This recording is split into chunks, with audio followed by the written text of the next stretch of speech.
Hello friends, very good afternoon and welcome back to Nish classes. आप सभी का बहुत बहुत स्वागत है। एज यू ऑल नो, हमने fundamentals of management and organizational behaviour start किया था। उसका यूनिट 1 हमने फिनिश कर लिया है, प्लस यूनिट 2 पे हम थे एंड यूनिट 2 का भी हमने काफ़ी सारा पार्ट कवर कर लिया। Last 2 chapters are left, chapter number 11 and 12 I guess. So let us continue the video. So यहाँ पे आप सिलेबस देख लीजिए। चैप्टर 5 जो है वी हैव ऑलरेडी डन। सो आपने अगर नहीं देखा तो वो वीडियो जाके देखिए। एंड प्लीज़, अगर आप ये वीडियोस देख रहे हैं तो for the efforts which I am contributing towards my students, तो एक लाइक या शेयर या सब्सक्राइब और एटलीस्ट कमेंट आप कर दीजिए, सो दैट एक उससे मोटिवेशन मिलता है कि आप वीडियो को देख रहे हैं। And further we have done decision making. Okay, planning करना हमने सीख लिया, डिसीजन बनाना हमने सीख लिया, फिर कंट्रोल किस तरह से करते हैं, मतलब सुपरविजन किस तरह से करेंगे, उसको मॉनिटर किस तरह से करेंगे, देन कंट्रोल की हमने टेक्निक्स भी पढ़ ली। सबसे लेंथी चैप्टर था। चैप्टर 9 में हमने ऑर्गेनाइजेशन पढ़ा। ऑर्गेनाइजेशन के दो पार्ट्स हमने पढ़े, फॉर्मल एंड इनफॉर्मल ग्रुप्स बन जाते हैं, formal organisations and informal organisations. अब ऑर्गेनाइजेशन के अलग अलग स्ट्रक्चर होते हैं, ऑर्गेनाइजेशनल स्ट्रक्चर आज हम चैप्टर 10 करने वाले हैं। तो चलिए कंटिन्यू करते हैं अपनी वीडियो के साथ। सो चलिए मैं स्लाइड्स निकाल लेता हूँ यहाँ पे।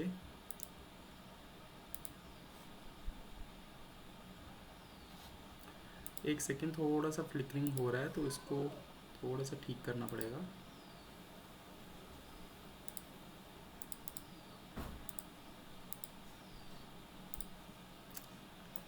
Yes, now better I guess.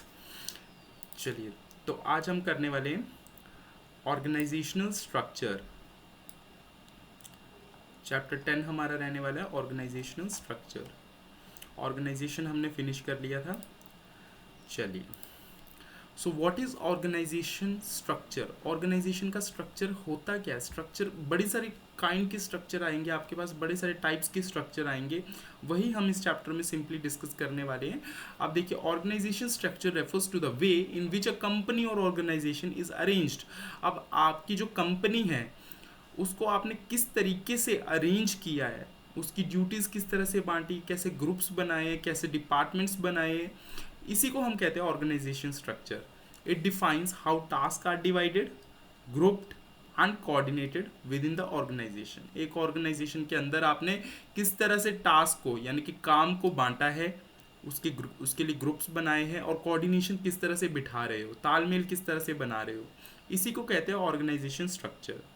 इस स्ट्रक्चर से आप क्या आउटलाइन करोगे? Hierarchy of authority. आपको अथॉरिटी का पता चलना चाहिए कि किसके पास अथॉरिटी है, किसके पास पावर टू टेक डिसीजन है। अथॉरिटी का सिंपल मीनिंग है power to take decision. And roles and responsibilities किसकी हैं, एम्प्लॉयज़ की क्या रोल्स होने वाले हैं, क्या रिस्पॉन्सिबिलिटीज़ है, क्या जॉब है उनकी। एंड हाउ डिफरेंट डिपार्टमेंट्स और टीम्स आर कनेक्टेड, और किस तरह से अलग अलग डिपार्टमेंट्स एक दूसरे के साथ कनेक्टेड है। इसी को कहते हैं हम organizational structure. In simple terms it is like blueprint that shows who does what, who report to whom, and how various parts of organization work together to achieve common goal. सो एक blueprint की तरह होता है ये।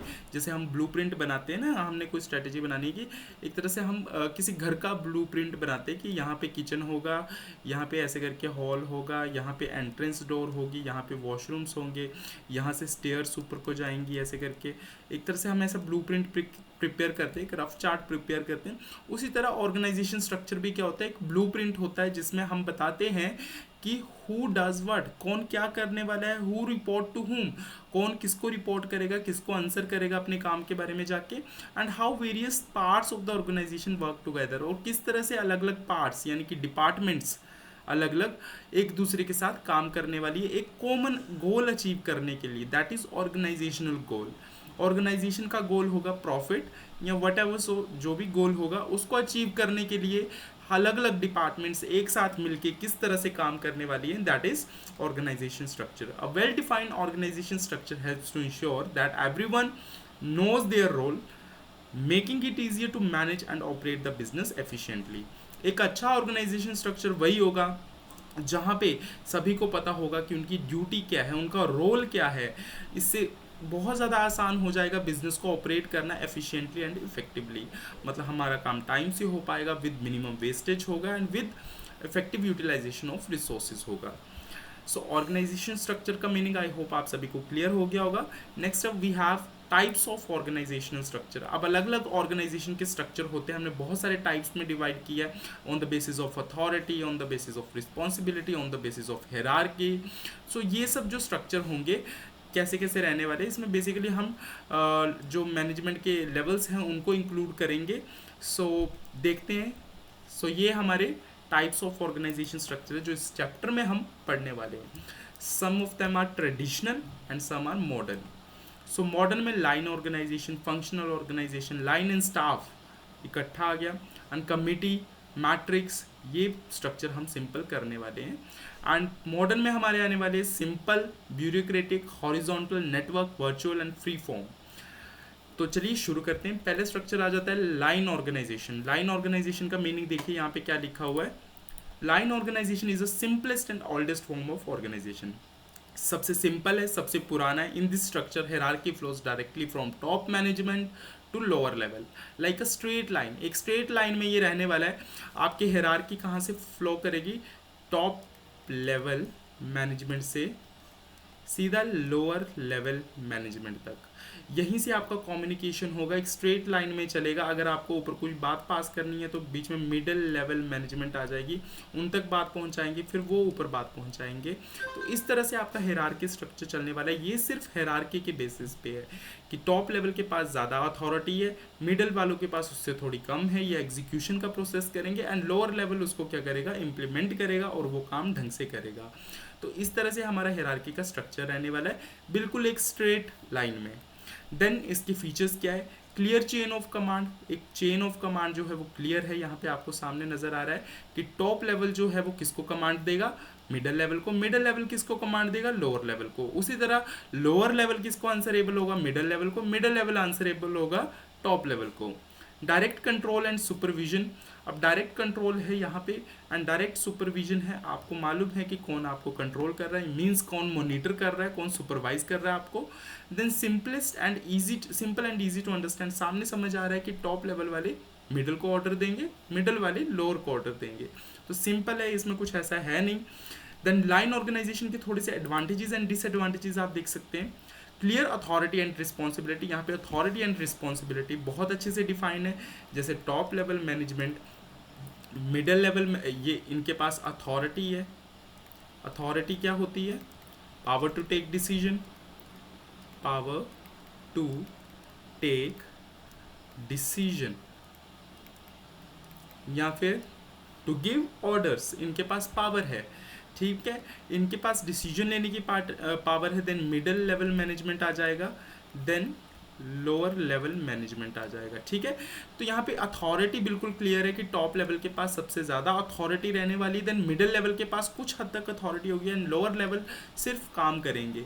तो then यहाँ पे quick decision making होता है, क्योंकि यहाँ पे सिर्फ एक स्ट्रेट लाइन में जो है आपकी अथॉरिटी फ्लो करती है, तो डिसीजन सबसे ज़्यादा टॉप लेवल मैनेजमेंट ही लेती है। इसमें कोई बाकी किसी का इंटरफेरेंस नहीं रहता है। मिडिल लेवल वाले अपने काम से काम रखेंगे, लोअर लेवल वाले अपने काम से काम रखेंगे। डिसीजन मेकिंग का काम जो होगा वो टॉप लेवल मैनेजमेंट के पास रहने वाला है। Simple to manage and easy to implement. जब जो भी डिसीजन लिया जाएगा वो सिंपल होगा, सिंपली इनके पास किया जाएगा डिसीजन, और ये एग्जीक्यूशन का काम करेंगे, ये एग्जीक्यूटरी फंक्शन निभाएंगे, एग्जीक्यूशन का काम करेंगे, उस डिसीजन को चलाने का काम करेंगे। एंड यहाँ पे क्या होगा? इम्प्लीमेंटेशन होगी, उस काम को वर्किंग में लाया जाएगा, इम्प्लीमेंट किया जाएगा, ठीक है। देन डिसएडवांटेजेस क्या? Overburden on top executives. जो टॉप एग्जीक्यूटिव डायरेक्टर्स होंगे उनके पास सबसे ज़्यादा बर्डन होगा, उन्हें पॉलिसीज़ बनानी है, उन्हें मॉनिटर करना पड़ेगा कि नीचे जो लेवल है वो सबऑर्डिनेट्स जो हैं वो काम कर रहे हैं या नहीं कर रहे हैं। Lack of specialisation.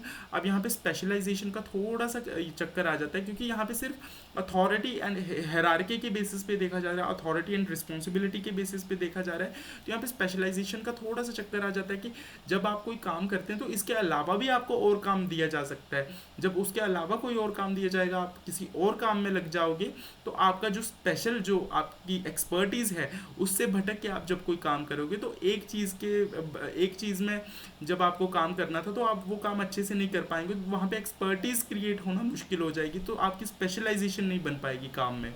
Then rigid structure होगा with less flexibility. Rigid structure है, हमें सामने समझ आ रहा है कि यहाँ पे डिसीजन टॉप लेवल मैनेजमेंट लेगी, ये एग्जीक्यूशन करेंगे और ये इंप्लीमेंट करेंगे, तो इस हिसाब से यहाँ पे कोई भी फ्लेक्सिबिलिटी नहीं रहने वाली है, इनका कोई रोल नहीं होने वाला डिसीजन मेकिंग में, इनका भी कोई रोल नहीं होने वाला डिसीजन मेकिंग में। रिजिड स्ट्रक्चर है, कठोर स्ट्रक्चर है। तो इतना ही था हमारा line organization. Next we have functional organization. So हमारा लाइन ऑर्गेनाइजेशन यहाँ पे खत्म होता है। देन फंक्शनल ऑर्गेनाइजेशन क्या होता है देख लेते हैं।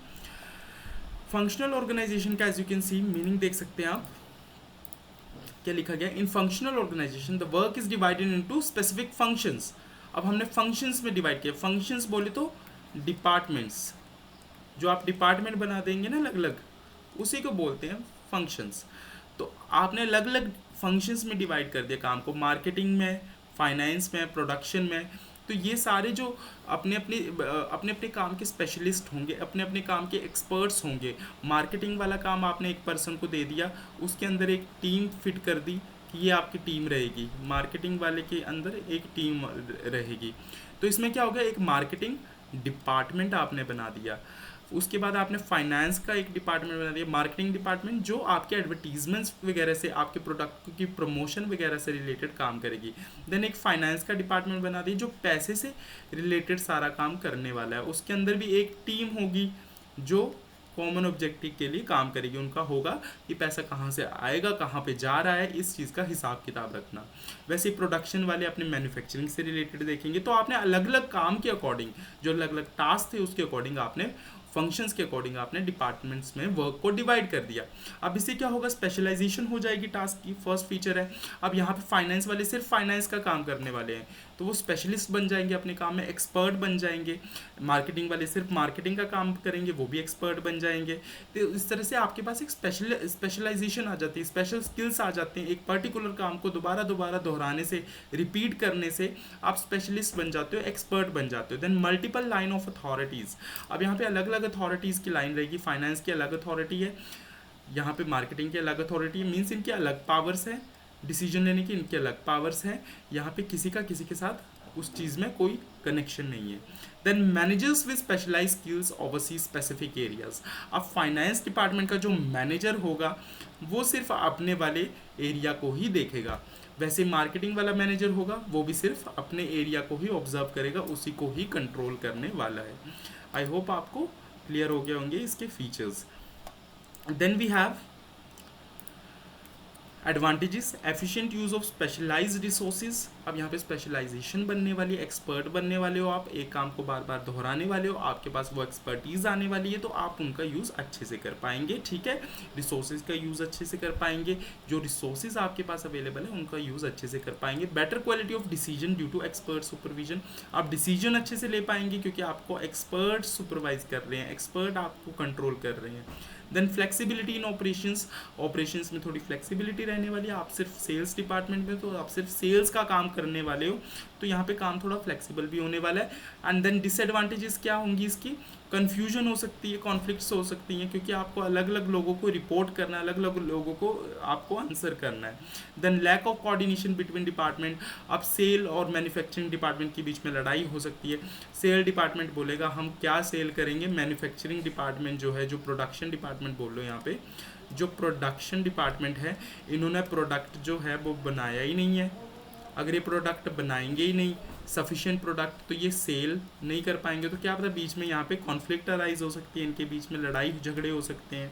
देन स्लो डिसीजन मेकिंग रहता है, क्योंकि सेल वाला अपना बताएगा, प्रोडक्शन वाला अपना बताएगा, फिर सभी के डिसीजन के अकॉर्डिंग एक डिसीजन लेने में थोड़ा सा टाइम लग जाएगा, तो थोड़ा डिले हो जाएगा। तो स्लो डिसीजन मेकिंग होता है यहाँ पे। देन आ जाते हैं हम लाइन एंड स्टाफ ऑर्गेनाइजेशन पे। अब लाइन एंड स्टाफ ऑर्गेनाइजेशन क्या होता है, is a combination of line and functional organization. जो हमने दोनों स्ट्रक्चर्स पढ़े, line organization and functional organization, इन दोनों का कॉम्बिनेशन जो होगा वो होगा आपका लाइन ऑर्गेनाइजेशन।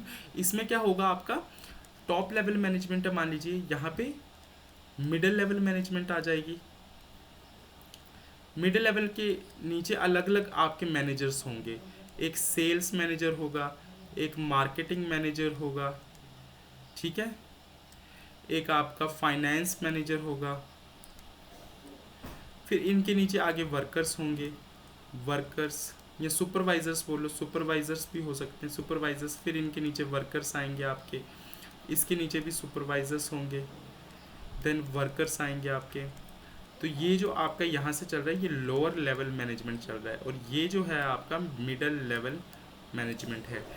तो यहाँ पे क्या होगा कि आपकी एक तो लाइन ऑर्गेनाइजेशन भी चल रही है, मतलब क्लियर आपकी स्ट्रेट लाइन भी है नीचे की तरफ, ठीक है, प्लस यहाँ पे अलग अलग डिपार्टमेंट्स भी बने हुए हैं, सेल, मार्केटिंग, फाइनेंस, प्रोडक्शन, ये अलग अलग डिपार्टमेंट्स में आपने डिवाइड कर दिया। तो यहाँ पे फंक्शंस के अकॉर्डिंग भी डिवीजन हो गया। तो यहाँ पे दोनों के जो चीज़ें हैं यहाँ पे कंसीडर की जा रही हैं आपकी। चलिए इसको अरेज करते हैं ज़रा।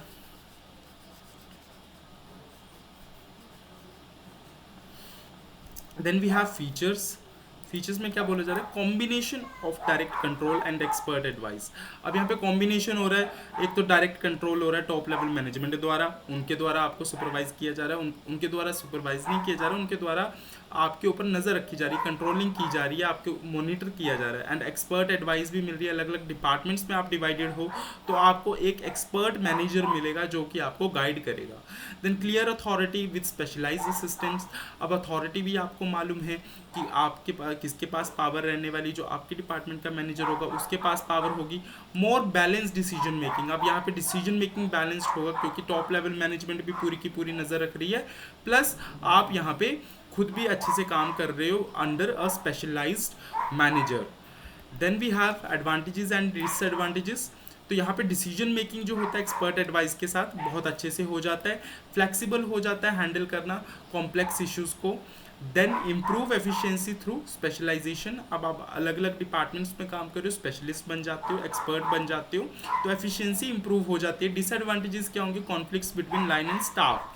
अब जो आपके लाइन है, जो आपके टॉप लेवल है, मिडिल लेवल है, लोअर लेवल है, और जो स्टाफ्स है अलग अलग, जो आपने अलग अलग यहाँ पे डिविजन्स कर दी थी सेल्स में, मार्केटिंग में, तो इनके बीच में कहीं ना कहीं कॉन्फ्लिक्ट अराइज हो सकती है कि हम यहाँ ऊपर से जो ऑर्डर्स आ रहे हैं उसको सुने या जो मैनेजर से ऑर्डर आ रहे हैं अलग अलग उनको सुने। Then increase complexities in communication. अब थोड़ा सा कॉम्प्लेक्स कम्युनिकेशन हो जाएगा बिकॉज ये वर्कर्स जो हैं वो अपने मैनेजर को बताएंगे, इस वाले मैनेजर को, ये मैनेजर जाके अपने जनरल मैनेजर को बताएगा, जनरल मैनेजर जाके टॉप लेवल मैनेजमेंट को बताएगा। तो इस तरह से कम्युनिकेशन करना बहुत कॉम्प्लेक्स हो जाता है, हाई कॉस्ट हो जाता है बिकॉज आपको एडिशनल स्टाफ एम्प्लॉय करना पड़ता है, आपको 3 मैनेजर एक्स्ट्रा अपॉइंट करने पड़े अलग अलग डिपार्टमेंट्स के लिए। तो यहाँ पे आपका कॉस्ट भी बढ़ जाता है, आपको सैलरी ज़्यादा देनी पड़ेगी, दैट मीन्स कॉस्ट इंक्रीज होगा। So then we have committee form of organization. अब कमिटी फॉर्म ऑफ ऑर्गेनाइजेशन क्या होता है, in a committee organization decisions are made by a group of people instead of single person. अब यहाँ पे committee क्या होती है, एक छोटी सी कमिटी बन जाती है, छोटा सा ग्रुप बन जाता है लोगों का, जहाँ पे पूरा का पूरा ग्रुप मिलके डिसीजन लेता है। Committees are form for specific task. Committees आपकी बेसिकली स्पेसिफिक टास्क के लिए बनाई जाती है या फिर कोई इशू होता है उसके रिगार्डिंग बनाई जाती है। इसमें मेंबर्स होते हैं of different departments within the organization. For example हमने यहाँ पे सेल्स डिपार्टमेंट बनाया था, फाइनेंस डिपार्टमेंट बनाया था, प्रोडक्शन डिपार्टमेंट बनाया था, एडवर्टीजमेंट डिपार्टमेंट बनाया था। इनका एक एक मेंबर आ जाएगा सभी डिपार्टमेंट का। अब यहाँ पे इन सब ने मिलके एक कमिटी बना दी, अभी राइट्स के लिए बात करते हैं, वर्कर्स की राइट्स के लिए या फिर किसी भी चीज़ के लिए वर्कर्स के जो भी इश्यूज़ हैं उनको रिजॉल्व करने के बारे में बात करते हैं। तो यहाँ पे एक कमेटी फॉर्म कर दी वर्कर्स के वेलफेयर के लिए। मान लीजिए ये कमेटी है वर्कर्स वेलफेयर कमेटी। आपने ये कमेटी बना दी, इसमें हर डिपार्टमेंट का एक एक बंदा अपॉइंट किया गया है। तो यहाँ पे कोई भी डिसीजन लेना होगा, ये पूरा ग्रुप मिलके डिसीजन मेकिंग करेगा। तो इसके फीचर्स क्या रहेंगे, ग्रुप डिसीजन मेकिंग होने वाला है सबसे पहला फीचर। डाइवर्स पर्सपेक्टिव, मतलब आप अलग अलग पर्सपेक्टिव देखोगे, आप इसका पर्सपेक्टिव भी देखोगे, आप सेल्स का पर्सपेक्टिव भी देखोगे, फाइनेंस का भी देखोगे, प्रोडक्शन का भी देखोगे कि किसको क्या इश्यूज रह रहे हैं। तो यहाँ पे अलग अलग जगह से अलग अलग पर्सपेक्टिव्स, अलग अलग ओपिनियंस आपके पास आ जाएंगे। देन जॉइंट रिस्पॉन्सिबिलिटी होगी इस पूरी कमेटी की, साथ में मिलजुल के एक रिस्पॉन्सिबिलिटी होगी, जो भी वो डिसीजन लेंगे उसके लिए वो आंसरेबल होंगे। देन एडवांटेजेस क्या रहने वाली है इसकी, बेटर डिसीजन मेकिंग होने वाली है, क्योंकि यहाँ पे कलेक्टिव इनपुट आपको मिलने वाला है, सभी लोग मिलके आपको इनपुट देंगे, अलग अलग डिपार्टमेंट से आपके पास इनपुट आएगा। मोर क्रिएटिव सोल्यूशन मिलेगा, क्योंकि यहाँ पे आपके पास डाइवर्स पर्सपेक्टिव आ रहे हैं, मतलब अलग अलग जगह से अलग अलग ओपिनियंस आ रहे हैं, अलग अलग पर्सपेक्टिव्स आ रहे हैं। इनकरेज करता है फ्रेमवर्क को ये एंड कोलैबोरेशन को।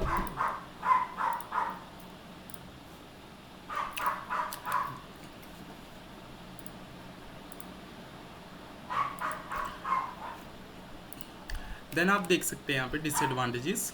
तो डिसएडवांटेजेस क्या रहने वाली है, स्लो डिसीजन मेकिंग रहने वाला है, क्योंकि यहाँ पे डिस्कशन बहुत लंबी चलने वाली है आपकी डिस्कशन, क्योंकि अलग अलग डिपार्टमेंट्स के लोग जब एक साथ बैठेंगे तो अलग अलग डिस्कशन होने वाली है, अलग अलग टॉपिक्स पे डिस्कशन होने वाली है, अलग अलग पर्सपेक्टिव्स निकल के आएंगे, अलग अलग व्यू पॉइंट्स, अलग अलग पर्सन्स जो होंगे अपॉइंटेड एक पर्टिकुलर कमेटी के लिए, उसको वो अपने अलग अलग पर्सपेक्टिव्स, व्यू पॉइंट्स अपने रखेंगे। देन पॉसिबिलिटी हो सकती है, कन्फ्लिक्ट्स हो सकती हैं कमेटी के रिगार्डिंग, अगर किसी कमेटी के अगेंस्ट डिसीजन जाता है, वो चाहता था कि ऐसा हो और उसके डिपार्टमेंट के अगेंस्ट डिसीजन जाएगा, तो वहाँ पे कॉन्फ्लिक्ट्स, लड़ाई झगड़े के भी चांसेस हो सकते हैं। यहाँ पे अकाउंटेबिलिटी क्लियर रहेगी कि कौन किसको आंसरेबल होगा। देन आ जाते हैं हम मैट्रिक्स फॉर्म ऑफ ऑर्गेनाइजेशन, हमने कमेटी तक कर लिया, अब आ जाते हैं मैट्रिक्स फॉर्म ऑफ ऑर्गेनाइजेशन। अब मैट्रिक्स फॉर्म कौन से रहने वाले हैं, matrix organization combines elements of both functional and project based structure. अब मैट्रिक्स में क्या होने वाला है, एक तो फंक्शनल भी आने वाला है, मतलब अलग अलग डिपार्टमेंट्स भी आने वाले, प्लस प्रोजेक्ट बेस्ड, मतलब प्रोजेक्ट जैसे मिलते हैं। Employees report to two managers, one for their functional department and another for the project they are working on. अब देखिए यहाँ पे कई बार ऐसा होता है कि सेल्स डिपार्टमेंट है आपकी, मैन्युफैक्चरिंग डिपार्टमेंट है आपकी, और एक आगे आपकी एडवर्टीजमेंट डिपार्टमेंट है, फाइनेंस डिपार्टमेंट है। यहाँ पे जो वर्कर्स होंगे वो इसी को रिपोर्ट करेंगे, एक तो अपने मैनेजर्स को रिपोर्ट करेंगे, जो मेरा मैनेजर होगा, मान लो फाइनेंस वाला मैनेजर है तो हम उसी को रिपोर्ट करेंगे, सेल वाला सेल के मैनेजर को रिपोर्ट करेगा। लेकिन एक यहाँ पे साइड बाय साइड कंपनी में एक प्रोजेक्ट चल रहा है छोटा सा, ठीक है। अब यहाँ से वर्कर्स कुछ यहाँ पे भी आए हैं, तो यहाँ पे इनको इसका जो प्रोजेक्ट मैनेजर होगा उसको भी रिपोर्ट करना पड़ेगा, और जो बाकी का काम होगा उसके लिए तो अपने मैनेजर को रिपोर्ट करेंगे ही करेंगे। यहाँ पे डुअल रिपोर्टिंग रिलेशनशिप आपका चलने वाला है, ठीक है। आप दो जगह रिपोर्ट करेंगे, अदरवाइज हम क्या कहते हैं, यूनिटी ऑफ कमांड। हर एक जो वर्कर है, हर एक जो पर्सन है ऑर्गेनाइजेशन में, उसका वन बॉस होना चाहिए। लेकिन यहाँ पे मैट्रिक्स में क्या हो जाएगा, आपके अलग अलग काम रहने वाले, तो अलग अलग मैनेजर्स भी हो सकते हैं जिनको आपको रिपोर्ट करना पड़ सकता है eight the same time. Dual reporting relationship यहाँ पे रहने वाला है। Combines functional and project management. अब फंक्शनल और प्रोजेक्ट मैनेजमेंट को एक साथ लेके आ रही है, फ्लेक्सिबिलिटी हो रही है रिसोर्स एलोकेशन की। यहाँ पे अलग अलग डिपार्टमेंट से अलग अलग वर्कर्स आ रहे हैं, तो आपको रिसोर्सेज भी इजीली अवेलेबल हो रहे हैं। देन वी हैव एडवांटेजेस, यहाँ पे रिसोर्सेज का जो यूज़ है वो एफिशिएंटली हो जाता है, क्योंकि आपको पता होता है कौन से डिपार्टमेंट में कौन से रिसोर्सेज अवेलेबल है। इम्प्रूव हो जाता है कम्युनिकेशन एंड कोऑर्डिनेट करना, बिकॉज आपके यहाँ पे मैनेजर्स प्रोवाइड कर दिए जाते हैं। फ्लेक्सिबिलिटी आ जाती है मैनेज करने में, जो अलग अलग प्रोजेक्ट्स होते हैं उसके लिए आपको रिसोर्सेज इजीली मिल जाते हैं। डिसएडवांटेजेस क्या रहने वाली है, कंफ्यूजन होने वाली है, क्योंकि आप दो जगह रिपोर्ट करने वाले हो, अलग अलग मैनेजर्स को रिपोर्ट करने वाले हो, कई बार वर्कर्स कंफ्यूज हो सकते हैं। कॉम्प्लेक्सिटी आ सकती है, क्योंकि क्या पता कॉम्प्लेक्सिटीज़ कैसे आ सकती हैं, मान लीजिए एक काम है वो 5 बजे होना है शाम को, अब ये जो वर्कर है उसने उस टाइम पे अपने दूसरे मैनेजर का काम भी करना है, प्लस यहाँ पे प्रोजेक्ट का काम भी करना है, तो अब ये कौन सा काम करेगा, यहाँ पे ये वर्कर फंस जाएगा, कॉम्प्लेक्स हो जाएगा इसके लिए डिसीजन लेना। हालांकि ये वही डिसीजन लेगा जो कि इम्पॉर्टेंट होगा, बट समटाइम्स ऐसा हो सकता है कि क्लैशेस हो सकते हैं। आपके एक काम दो जगह होना है, दो जगह आपको अलग अलग काम करना है, तो एक person at the same time हर जगह प्रेजेंट नहीं रह सकता है, तो इस तरह की कम्प्लेक्सिटीज़ कई बार देखने को मिल सकती हैं। Plus possible power struggles between managers. अब देखिए जो अलग अलग मैनेजर्स हैं उनके पास अलग अलग पावर्स है, तो यहाँ पे इसका भी डिसएडवांटेज आपके पास रहने वाला है। Then we have modern organisations. अब मॉडर्न फॉर्म्स ऑफ ऑर्गेनाइजेशन कैसे रहने वाले हैं, अब इनको भी देख लेते हैं ज़रा। फर्स्ट इज मॉडर्न ऑर्गेनाइजेशन का सिंपल मीनिंग देख लेते हैं। मॉडर्न ऑर्गेनाइजेशन कैसी रहने वाली है, फ्लेक्सिबल है, अडेप्टिव स्ट्रक्चर होगा, इनमें आप अलग अलग चीज़ें कर सकते हो चेंजिंग डिमांड्स के अकॉर्डिंग या ग्लोबल इश्यूज़ के अकॉर्डिंग या ग्लोबल बिजनेस के अकॉर्डिंग आप अपनी जो आपके ऑर्गेनाइजेशन है उसको चेंज कर सकते हो। जैसे ट्रेडिशनल में क्या देखा है हमने कि रिजिड स्ट्रक्चर होता है, उसको हम चेंज नहीं कर सकते। अगर लाइन है तो लाइन ही रहेगा, फंक्शनल है तो फंक्शन ही रहेगा। अगर दोनों का मिक्स है, अगर दोनों को ऐड करके हमने मिक्स बना दिया लाइन एंड फंक्शन का, तो वो सेम ही रहने वाला है, उसको चेंज नहीं कर सकते। लेकिन यहाँ पे आपके पास फ्लेक्सिबिलिटी रहने वाली है। फीचर्स क्या होंगे मॉडर्न के, फ्लेक्सिबिलिटी होगी, आप स्ट्रक्चर को चेंज कर सकते हैं, टीम वर्क एंड कोलेबोरेशन पे ज़्यादा फोकस रहेगा, डिसीजन मेकिंग आपकी इजी हो जाएगी, आप इनोवेशन और कॉन्टीन्यूस इंप्रूवमेंट पे ज़्यादा ध्यान देंगे एंड टेक्नोलॉजी के थ्रू अपनी ऑपरेशन को इन्हांस करने की कोशिश करने वाले हैं। So first one is simple structural form. Simple structural form में बोला गया है is a basic organisational structure with minimal hierarchy. जैसे हमने फर्स्ट कौन सा पढ़ा था, लाइन ऑर्गेनाइजेशन, वहाँ पे हिरार्की स्ट्रक्चर था। यहाँ पे शायद आपका सिर्फ एक मैनेजर हो और एक टॉप एग्जीक्यूटिव हो, ठीक है। अब यही आपको सिंपल मैनेज कर रहे हैं, जो वर्कर्स हैं उनको सिर्फ यही मैनेजर मैनेज कर रहा है, और ये आंसरेबल किसको है, सिर्फ एक एग्जीक्यूटिव को, ठीक है। इसमें ज़्यादा वर्कर्स नहीं होंगे, ज़्यादा एम्प्लॉयज़ नहीं रहने वाले, स्मॉल नंबर ऑफ एम्प्लॉयज़ होंगे विद द ऑनर और अ top executive directly managing all operations. देखिए एक टॉप एग्जीक्यूटिव होगा, वही आपके सारे ऑपरेशंस को मैनेज करेगा। जो टॉप एग्जीक्यूटिव है वही शायद मैनेजर भी हो आपका, वही हर चीज़ को मैनेज करेगा। सिंपल है, इसको सिंपल स्ट्रक्चर ऑर्गेनाइजेशन बोल सकते हैं, ठीक है। इसको फ्लैट स्ट्रक्चर बोलते हैं, इसमें लेवल्स नहीं है, सिर्फ दो लेवल बन रहे हैं हमारे, एक लेवल बन रहा है, एक ये टॉप और ये लोअर, ठीक है। वर्कर है और ऊपर मैनेजर है, और मैनेजर आपका एग्जीक्यूटिव भी है, ठीक है। देन आ जाते हैं हमारे डायरेक्ट कम्युनिकेशन एंड कंट्रोल।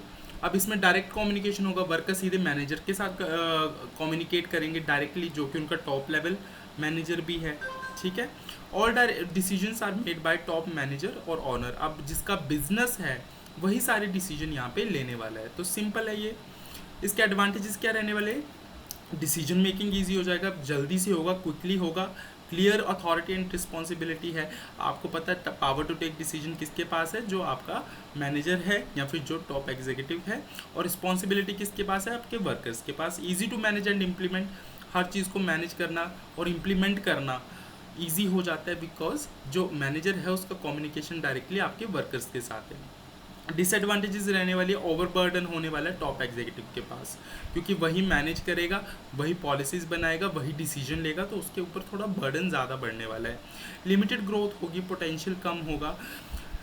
देखिए अब जो ऐसी ऑर्गेनाइजेशन होती है जहाँ पे कम स्ट्रक्चर्स है, कम लेवल्स है, सिर्फ दो स्ट्रक्चर आ रहे हैं, एक टॉप एंड एक लोअर, तो यहाँ पे क्या होता है, ये छोटे बिजनेसेस में ज़्यादातर ऐसा स्ट्रक्चर हम बना सकते हैं। फॉर एग्जांपल सोल प्रोप्राइटरशिप जहाँ पे सिंगल ओनर होता है। एक दुकानदार के एग्जांपल ले लीजिए, वो डायरेक्टली अपने वर्कर से बात कर रहा है, डायरेक्टली हर चीज़ मैनेज कर रहा है, तो यहाँ पे थोड़ा ग्रोथ का जो पोटेंशियल है वो कम हो जाता है, लिमिटेड ग्रोथ का पोटेंशियल है। एक दुकान को आप कितना बड़ा बना सकते हो, डिपार्टमेंटल स्टोर बना सकते हो ज़्यादा से ज़्यादा, इससे ज़्यादा क्या ग्रोथ होगी। देन लैक ऑफ स्पेशलाइजेशन, अब यहाँ पे आप जो टॉप मैनेजर है, जो आपका ऑनर है बिजनेस का, वो अलग अलग काम कर रहा है, तो यहाँ पे वो किसी भी काम में स्पेशलाइज नहीं हो पाएगा। लोअर वाले भी कम स्टाफ रखा है, हमने एक फीचर पढ़ा कि यहाँ पे स्टाफ जो होगा वो मिनिमम होगा, तो मिनिमम स्टाफ है तो मतलब कि एक वर्कर 10-10 काम संभाल रहा है, तो 10-10 काम करने पे क्या होगा, वो किसी एक काम में महारत हासिल नहीं कर पाएगा, वो अच्छे से स्पेशलिस्ट नहीं बन पाएगा, एक्सपर्ट नहीं बन पाएगा, ठीक है। देन आ जाते हैं हम ब्यूरोक्रेटिक डिज़ाइन। ब्यूरोक्रेटिक डिज़ाइन हमने इससे पहले भी थोड़ा सा पढ़ा हुआ है जब हमने फर्स्ट यूनिट की थी। तो इसमें क्या होता है, and formal structure with clearly defined roles. Bureaucracy में सिंपल आपके टॉप लेवल मैनेजमेंट वाले सारा डिसीजन लेते हैं, उनके पास सारी अथॉरिटी होती है। रिजिड हिरार्की होती है, वहाँ एम्प्लॉयज़ जो होती हैं उनको स्पेसिफिक रूल्स एंड प्रोटोकॉल्स को फॉलो करना पड़ता है। रिजिड होती है हिरार्की, मतलब कि इसको चेंज नहीं कर सकते, कठोर होती है।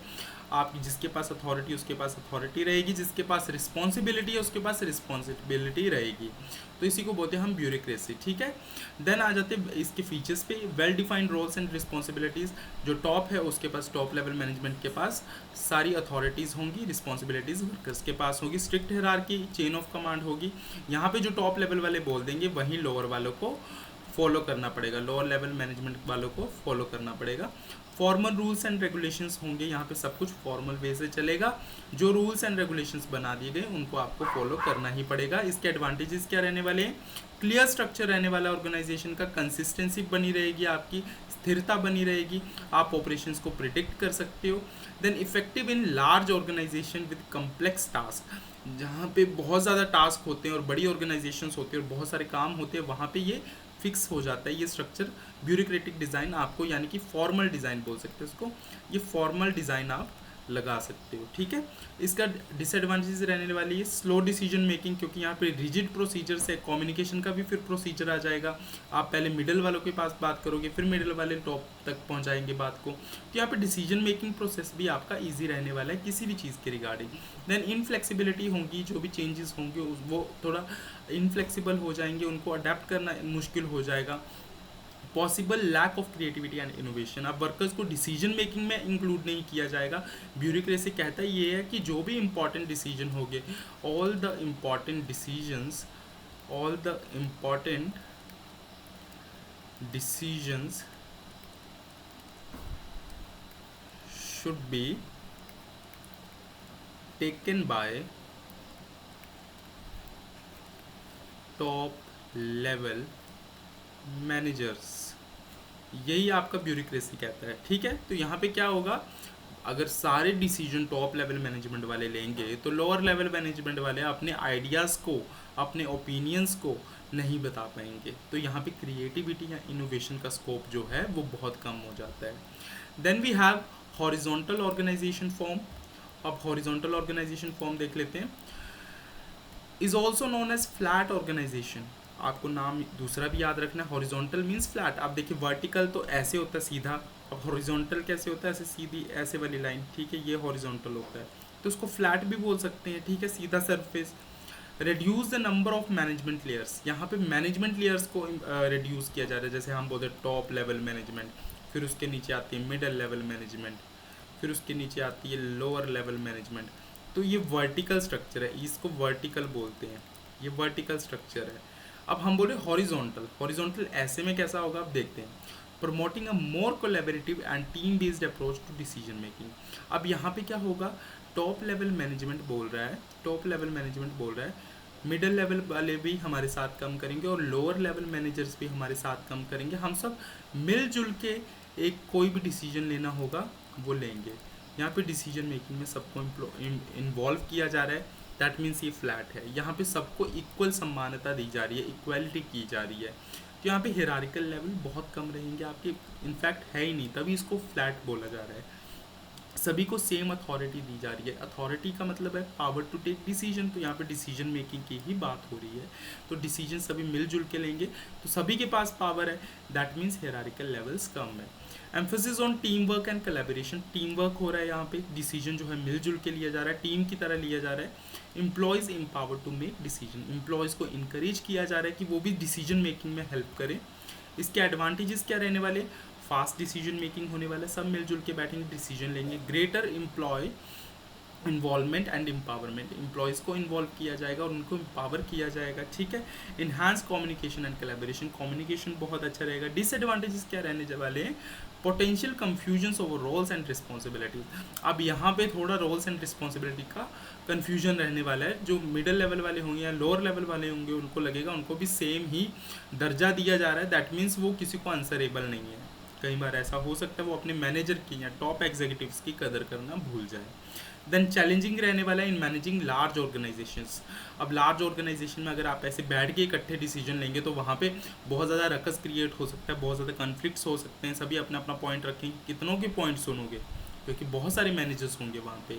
Possible lack of authority, clear authority आपकी यहाँ पे नहीं रहने वाली, आपको नहीं पता कि आपने किसको जवाब करनी है, आपने किसको जवाब देना है, सो यहाँ पे अथॉरिटी क्लियर नहीं होगी। Then we have network organisation, A network design involves multiple organization or units working together as a network.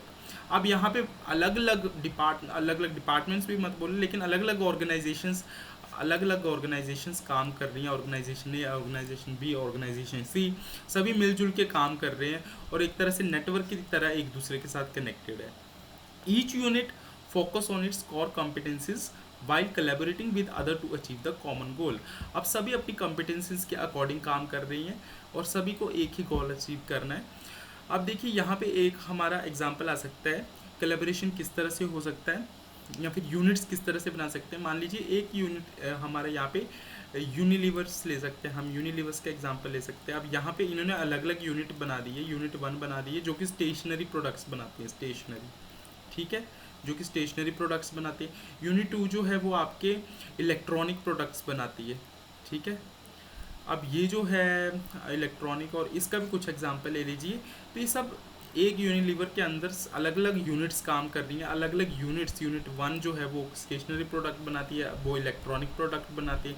ये जो है आपके बेसिक हाउस होल्ड प्रोडक्ट्स बनाते हैं, ठीक है। यूनिलीवर का आपने सुना होगा, बुक पेंसिल से लेके आपका वॉशिंग मशीन फ्रिज तक आता है, ठीक है।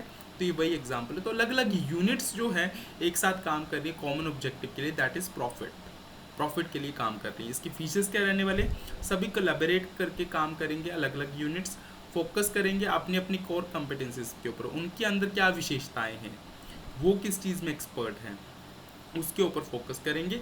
फ्लैक्सिबल होंगे, अडेप्टेबल स्ट्रक्चर्स होंगे। यहाँ पे एडवांटेजेस क्या रहने वाली हैं, access to broader range of resources and expertise, broad range रहने वाली यहाँ पे, अलग अलग यूनिट्स है, अलग अलग यूनिट्स के अंदर अलग अलग डिपार्टमेंट्स होने वाले हैं, ठीक है।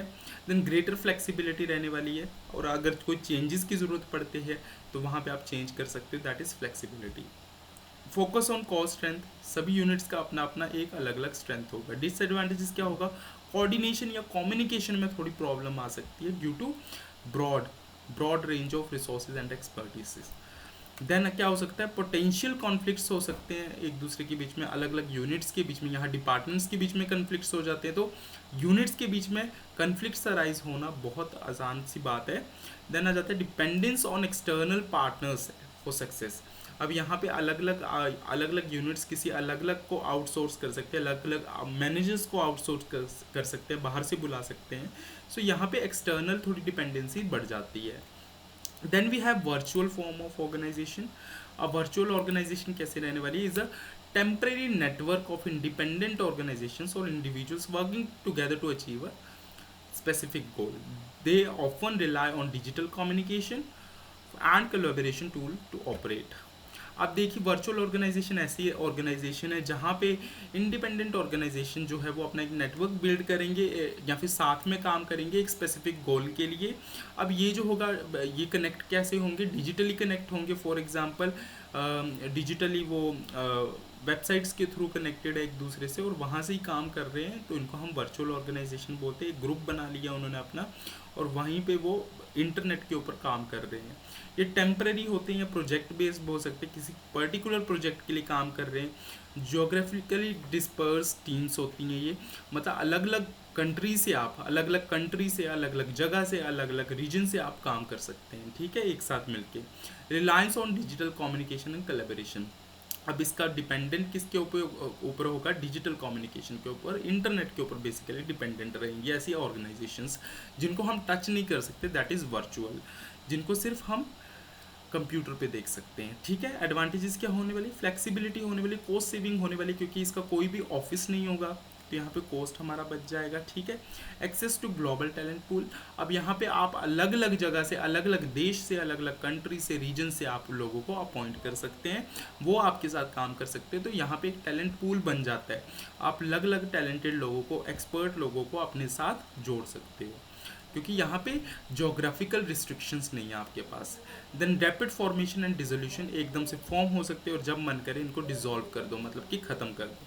डिसएडवांटेजेस क्या रहने वाली हैं, challenge in communication and coordination, थोड़ा इंटरनेट के थ्रू कम्युनिकेट करना, फिजिकल कम्युनिकेशन अलग होता है एंड वर्चुअल कम्युनिकेशन अलग होता है, तो यहाँ पे थोड़ा कोऑर्डिनेशन में प्रॉब्लम हो सकती है। Lack of face to face interaction आपकी होगी नहीं, बिकॉज इट इज़ वर्चुअल, ये एक इंटरनेट के ऊपर, एक स्क्रीन के ऊपर चल रहा है, ठीक है। देन पोटेंशियल इश्यूज क्या होने वाले, ट्रस्ट नहीं कर पाते हो आप। जब फिजिकली किसके साथ मिलो तो तब आप उस पर्सन पे ज़्यादा ट्रस्ट कर पाते हो, तो यहाँ पे ट्रस्ट का थोड़ा इशू रह सकता है आपका। Then last we have free form of organisation, ये लास्ट हमारा रहने वाला है मॉडर्न ऑर्गेनाइजेशन में। Free form organisation is highly flexible, informal, with minimal structure and hierarchy. इसमें सारे मॉडर्न ऑर्गेनाइजेशन के आपने देखा फीचर्स आ गए। It emphasis creativity, innovation and free flow of ideas. ये फ्लेक्सिबल रहने वाला है, इनफॉर्मल होने वाला है, मिनिमल स्ट्रक्चर होने वाला है एंड हायरार्की कम होने वाली है यहाँ पे, ठीक है। आपकी मिनिमल हायरार्की रहेगी, दैट मीन्स फीचर में लिखा हो मिनिमल हायरार्की रहेगी, मतलब top level management, middle level management, ऐसा कुछ नहीं रहेगा, सभी एक साथ आ जाएंगे, ठीक है। इसमें क्रिएटिविटी के ऊपर ज़्यादा फोकस किया जाएगा, क्रिएटिव आइडियाज़ को इन्वॉल्व किया जाएगा। फ्लूइड रोल ऑफ रिस्पॉन्सिबिलिटीज़, जो रिस्पॉन्सिबिलिटीज़ है वो आपकी कभी भी बदल सकती हैं, कभी भी आप मतलब फ्लेक्सिबल रहोगे आप एक तरह से। एडवांटेजेस क्या रहने वाली है इसके, हाई अडेप्टेबिलिटी एंड फ्लेक्सिबिलिटी, आप अलग अलग चीज़ों को अडाप्ट कर सकते हो। फ्लेक्सिबल ऑर्गेनाइजेशनल स्ट्रक्चर है ये एक तरह का, सबसे ज़्यादा फ्लेक्सिबल है। इनकरेज इनोवेशन एंड क्रिएटिविटी, सब एक साथ बैठ के डिसीजन लेंगे। Easy to implement and dynamic environment. अब जब डायनेमिक इन्वायरमेंट होगी, जब चेंजिंग इन्वायरमेंट होगी, डायनेमिक मीन्स चेंजिंग, जब चेंजिंग इन्वायरमेंट होगी, इन दैट केस आपको डिसीजन को इम्प्लीमेंट करना इजी हो जाएगा, क्योंकि आपके ऑर्गेनाइजेशन कौन सी है, फ्री फॉर्म ऑफ ऑर्गेनाइजेशन है। डिसएडवांटेजेस रहने वाली स्ट्रक्चर जो होगा या डायरेक्शंस जो होंगी वो लैक रहेंगी आपकी, ठीक है। आपको क्लियर नहीं होगा कि आपकी डायरेक्शन क्या, आपको जाना किस दिशा में और आपका स्ट्रक्चर क्या कहता है, क्योंकि स्ट्रक्चर यहाँ पे है ही नहीं, मिनिमल स्ट्रक्चर है। Potential for confusion and inefficiencies, confusions आपकी यहाँ पे रहने वाली है। Difficult to manage in large organisation, large organisation में ऐसे स्ट्रक्चर्स को मैनेज करना आपके लिए बहुत ज़्यादा मुश्किल हो जाता है। तो अभी हमारे सारे स्ट्रक्चर्स जो है, टाइप्स ऑफ ऑर्गेनाइजेशनल स्ट्रक्चर जो है वो ख़त्म होते हैं। इसके बाद आ जाते हैं हम फैक्टर्स अफेक्टिंग ऑर्गेनाइजेशनल स्ट्रक्चर। कुछ फैक्टर्स ऐसे हैं जो ऑर्गेनाइजेशन स्ट्रक्चर को अफेक्ट करते हैं, वो फैक्टर्स कौन से थोड़ा सा देख लेते हैं। साइज ऑफ द ऑर्गेनाइजेशन, अब ज़्यादा बड़ी ऑर्गेनाइजेशन होगी तो वहाँ पे कॉम्प्लेक्स स्ट्रक्चर आपका रहने वाला है। जैसे बड़ी कंपनीज जो है have multiple layer of management and departments to handle different functions, whereas smaller companies can operate with a simpler structure. अब साइज ऑफ ऑर्गेनाइजेशन बहुत ज़्यादा मैटर करता है। जितना बड़ा ऑर्गेनाइजेशनल स्ट्रक्चर होगा, जितना बड़ा साइज होगा, जितनी बड़ी आपकी ऑर्गेनाइजेशन होगी, जितनी बड़ी कंपनी होगी, उतना ज़्यादा कॉम्प्लेक्स स्ट्रक्चर आपका ऑर्गेनाइजेशन का रहने वाला। जितनी छोटी कंपनी होगी उसमें आप सिंपल सा छोटा सा मिनिमल स्ट्रक्चर, मिनिमल हायरार्की वाला सिंपल स्ट्रक्चर अपॉइंट कर सकते हो। जैसे मल्टीनेशनल कंपनी का यहाँ पे एग्जांपल दिया हुआ है, जैसे एप्पल है, उनका कॉम्प्लेक्स स्ट्रक्चर है, उनके अलग अलग डिविजन्स है, अलग अलग जगह वो ऑपरेट कर रहे हैं, तो वहाँ पे अलग अलग मैनेजर्स है। वहीं पे एक लोकल बिजनेस को देख लो, वहाँ 1-2 लेवल में काम हो जाता है। वहाँ पे आपका एक मैनेजर होगा, वही शायद आपका ओनर होगा कंपनी का, ठीक है, और वही सारी चीज़ें मैनेज कर रहा है, वर्कर्स को भी मैनेज कर रहा है, काम को भी देख रहा है, हर चीज़ को देख रहा है, ठीक है। देन आ जाते हैं स्पैन ऑफ कंट्रोल। अब ऑर्गेनाइजेशन स्ट्रक्चर कब इफेक्ट होगा, जब स्पैन ऑफ कंट्रोल आपका ज़्यादा रहने वाला है या कम रहने वाला है। एक तो आ जाएगा आपका नैरो स्पैन ऑफ कंट्रोल, ठीक है, जहाँ पे आपका बहुत कम टाइम पीरियड के लिए वो ऑर्गेनाइजेशन चलने वाला है। तो कुछ ऑर्गेनाइजेशन के, कुछ जो कंपनियाँ होती हैं वो लंबे समय के लिए चलती हैं, कुछ जो कंपनियाँ होती हैं वो कम समय के लिए चलती हैं। तो जहाँ पे ज़्यादा समय के लिए आपकी कंपनी रन करने वाली है, बड़े पर्पस के लिए बनाई गई है, तो वहाँ पे जो सुपरवाइजर्स है, जो मैनेजर्स हैं, उनको बहुत ज़्यादा सुपरवाइज करने की ज़रूरत पड़ेगी। अब wide span of control means a manager overseas many employees. अब ज़्यादा लंबे समय के लिए आपकी कंपनी चलने वाली है, मतलब कि मैनेजर्स को ज़्यादा समय के लिए एम्प्लॉयज़ के ऊपर नज़र रखनी पड़ेगी। Which can flatter the structure, which can lead to a flatter structure, जहाँ पे आपका फ्लैटर स्ट्रक्चर भी आ सकता है, जो हमने हॉरिजॉन्टल पढ़ा था। While a narrow span of control result in more hierarchical levels. अब जहाँ पे नैरो स्पैन होगा, कम समय होगा, स्पैन कम होगा, वहाँ पे आपका वर्टिकल स्ट्रक्चर भी आ सकता है। देन जैसे देखिए, in a factory supervisor might oversees 50 workers, wide span of control आ गया यहाँ पे इसको 50 वर्कर को देखना पड़ रहा है। वहीं पे एक लैब रिसर्च चल रही है, तो वहाँ पे सिर्फ 5 साइंटिस्ट को सुपरवाइज किया जा रहा है, that is narrow span control, ठीक है। उसके बाद आ जाते हैं नेचर ऑफ वर्क। अब काम के ऊपर भी डिपेंड करता है आपका ऑर्गेनाइजेशनल स्ट्रक्चर। देखिए, the type of work performed in an organisation influence structure, जिस तरह का काम होगा उस तरह का स्ट्रक्चर होने वाला है। जैसे कि रूटीन टास्क में require more hierarchical and formal structure. अब रूटीन जो टास्क होते हैं, जो डेली टास्क होने वाले हैं, उनके लिए हिरारिकल और फॉर्मल स्ट्रक्चर आप फॉलो करेंगे, वाइल क्रिएटिव और innovative task benefits from the flexible structure and decentralise structure. अगर कोई क्रिएटिविटी वाला काम करना है तो आपको डिसेंट्रलाइज स्ट्रक्चर रखना पड़ेगा, मतलब खुला रखना पड़ेगा थोड़ा सा, अथॉरिटी रिस्पॉन्सिबिलिटी को थोड़ा बांटना पड़ेगा लोअर लेवल के पास, ठीक है। अ मैन्युफैक्चरिंग कंपनी में have strict chain of command to ensure consistency in production. अब कोई मैन्युफैक्चरिंग कंपनी है, वो कोई चीज़ मैन्युफैक्चर करते हैं, मान लीजिए कार मैन्युफैक्चर करते हैं, तो उनको स्ट्रिक्ट कंट्रोल रखना पड़ेगा, कमांड का स्ट्रक्चर रखना पड़ेगा, सो दैट प्रोडक्शन जो है वो कंसिस्टेंसी में चलती रहे, एक स्थिरता में चलती रहे। वाइल अ टेक स्टार्टअप में have more flexible structure and encourage innovation. अब एक टेक स्टार्टअप है, अब वो किसी कंपनी से सॉफ्टवेयर वगैरह से डील कर रहे हैं, उन्हें सॉफ्टवेयर बनाना है, तो वहाँ पे फ्लेक्सिबल स्ट्रक्चर रखना पड़ेगा। वहाँ पे सभी वर्कर्स जो है वो मिलजुल के काम करेंगे, एम्प्लॉय साथ में बैठ के काम करेंगे, क्योंकि उनको अपने दिमाग के आइडियाज़ निकालने हैं। देन और क्या चीज़ें अफेक्ट कर सकती हैं? Management philosophy. अब मैनेजमेंट फिलॉसफी अलग अलग हो सकती है। Philosophy means beliefs, the beliefs and values of the organisations leadership significantly impact its structure. अब जो मैनेजर्स है, जो टॉप लेवल जो ऑनर्स है, उनकी वैल्यूज़ क्या है, उनकी बिलीव्स क्या है, उनकी फिलॉसफी अफेक्ट कर सकती है आपके मैनेजमेंट स्ट्रक्चर को, आपके ऑर्गेनाइजेशनल स्ट्रक्चर को। अब कुछ मैनेजर्स जो है उनको चाहिए सेंट्रलाइज कंट्रोल, उनको क्लियर लाइन ऑफ अथॉरिटी चाहिए। कुछ को चाहिए कि डिसेंट्रलाइज होना चाहिए, जिससे कि एम्प्लॉयज़ को एम्पावर किया जाए।